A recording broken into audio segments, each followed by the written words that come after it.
Un saludo para mis seguidores de Beto Explica, mi canal de YouTube. No olvides suscribirte a mi canal para que te enteres cada que suba una nueva publicación. Hoy les traigo un corto video que nos servirá cuando en nuestro PC al iniciarlo se queda en pantalla negra solo visualizándose el puntero del mouse. Ocurre con alguna regularidad con el sistema operativo Windows 8 y 10. Antes de comenzar, debemos fijarnos si tenemos instalada tarjeta de gráficos, en caso que sea un ordenador de escritorio. Si es una laptop, presionamos Escape y esperamos un momento por si se quedó ejecutando una orden o está hibernando. Revisar que no haya memoria USB insertada. Luego presionamos la tecla del símbolo de Windows más la tecla P. Lo hacemos varias veces con intervalo de tiempo. Esto se hace por si nuestro PC se quedó en configuración para varias pantallas. Para solucionar dicho fallo, oprimimos las teclas Control más Alt más Suprimir. En algunos ordenadores, en vez de la tecla Suprimir, encontramos la tecla Del.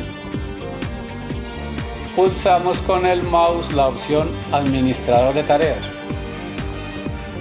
Ya en la ventana de Administrador de tareas nos vamos a la esquina superior izquierda y pulsamos en Archivo.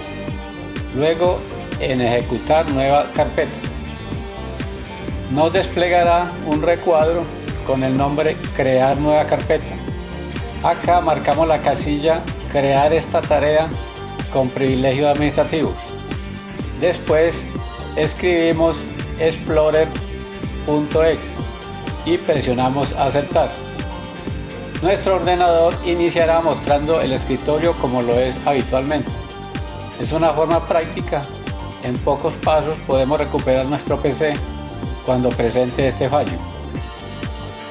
Debemos tener en cuenta que en algunas ocasiones no bastará con este procedimiento. Nos daremos cuenta si cada que reinicie el equipo hay que hacer lo mismo. En este caso, habrá que hacer unos cambios en el registro del sistema operativo y ya sería para otro video. Espero les sea útil. No olvides suscribirte al canal. En caso que tengas alguna duda, puedes escribirla en los comentarios. Gracias y hasta un próximo video.